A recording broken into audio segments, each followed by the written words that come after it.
Dear students, today we are going to learn about the fundamental duties.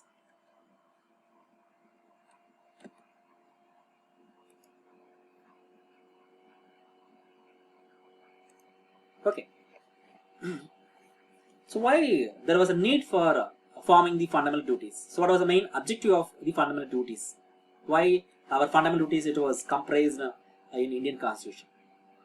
Okay, so if you look at the main objective of our fundamental duties, it is the moral obligation for the all the citizens to promote a spirit of patriotism, to maintain the unity of nation, to generate the national integration. So for these aim or for these objectives, it was framed.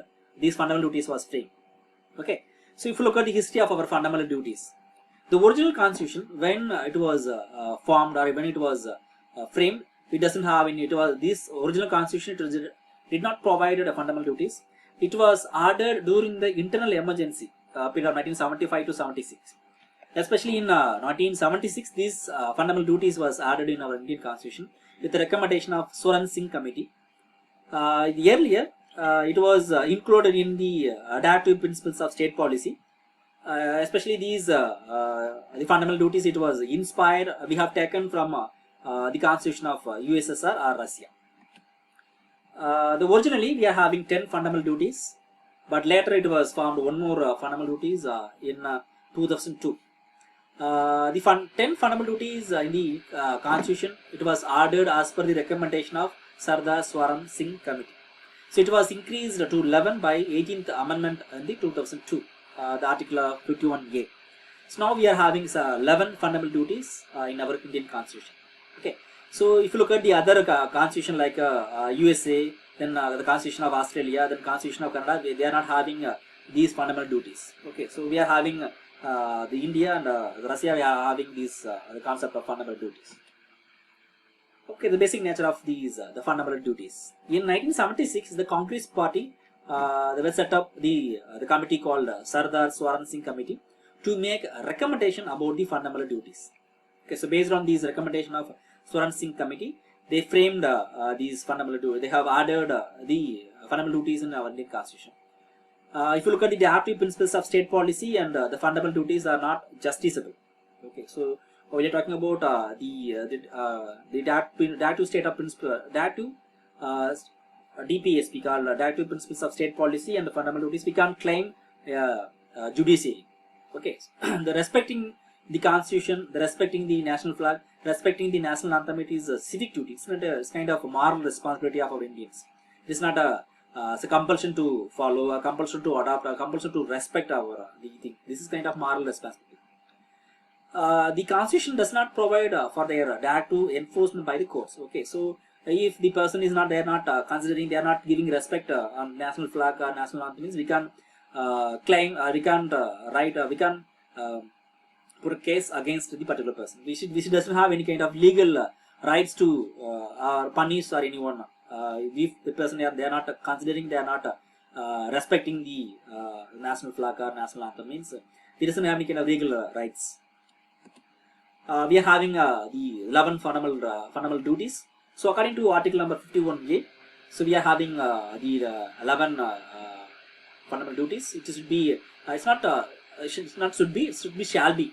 It's not if you are saying that should be means it should be followed, but it's kind of the moral responsibility to all the citizens to follow. The first one is to obey the constitution and respect the Indian the institution, or respect the national flag or national anthem. So the first important duty is for the citizen. The second one is to follow the noble ideas which inspired our national struggle for India. We should respect our the freedom fighters, their ideas, their principles, like Gandhian ideology of non-violence and ahimsa. We should respect. We should follow.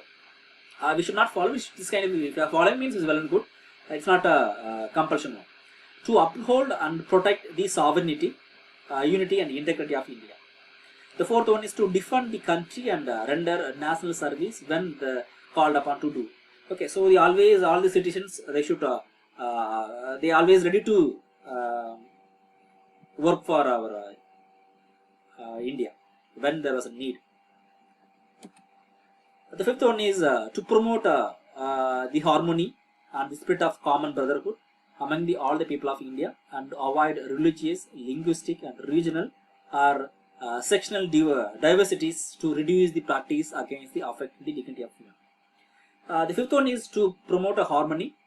All the citizens they shall have they should not go for the negative aspect of the harmony, or they should promote the harmony. They shall spread the common brotherhood among all the people of India. They were to avoid the religious, linguistic, and regional and sectional diversities. The citizens of India, they reduce the practices against the affecting the dignity of human. The sixth important the duties of our fundamental duties of Indian citizens is to value and preserve the rich heritage of our composite culture. To all the citizens to respect the value and preserve the rich heritage of our culture, rich heritage of our India. Okay, so all the citizens have the respect our classical traditions, our heritage, rich heritage. To protect and improve the national environment, including forest, lake, rivers, and wildlife, and to have a compassion for living creatures. All the citizens have to protect the improve. Okay, so the citizen to protect and improve the national environment, including forest, lake, rivers, and all. Okay, so for the save of to protect the environment, all the citizens they should support. To develop a scientific temper or intellectual thinking, the humanism and the spirit of inquiry and reform was followed by our Indian citizens. To develop a scientific temper. Okay, so for the development of our nation, we can adapt or we can follow our scientific knowledge. For maintaining our social harmony, we should have the humanism. To safeguard public property and avoid. Okay, so all the citizens they should safeguard, they should protect our public property. They should not affect, they should not damage our public property. They should avoid violence. To strive towards the excellence in the sphere of individual and collective activity. So they have some kind of a collective activity. They should have some kind of individual responsibility to maintain the endeavor of our achievements, to endeavor of our classical society, endeavor of our society. The last one is the parent or guardian to provide an opportunity for the education to his child, or as the case of maybe okay, so all the guardian or parents they should give the education for their own child. The age between 6 to 14 age, the parents having the fundamental duties to provide a basic education for their own child. Okay, so these are the 11 fundamental duties of our Indian citizen. It was framed, it was comprised in our Indian Constitution. So what is the significance of our Indian the fundamental duties? To build why it was the importance of these the fundamental duties? To build a free society, to build a egalitarian society, an equal society, to build a healthy and responsible society. The people of India, if you are following these fundamental duties, means it's well and good. To protect the environmental pollution, this became a great causes for the concern. Okay, so for protecting environmental pollution, if all the citizens, if you are following the the environmental consideration, means is well and good for our the hygienic society. These fundamental duties remind us to keep our environment free from the pollution or free from the pollutants.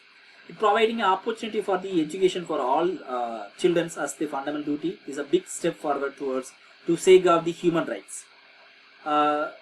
It is if you are maintaining our social if you are maintaining our fundamental duties very seriously, it will we can abolish, or we can try to abolish, or we can try to remove our social injustice, social what you call the inequalities. Okay, so with these aspects, with these the important aspect, it is fundamental duties. It was framed, it was suggested to include in our Indian Constitution. Okay, so these are the important aspects regarding with the fundamental duties. Okay, so we have learned about the fundamental duties. I hope you that you have understood, or you have learned about the fundamental duties in India. Thank you.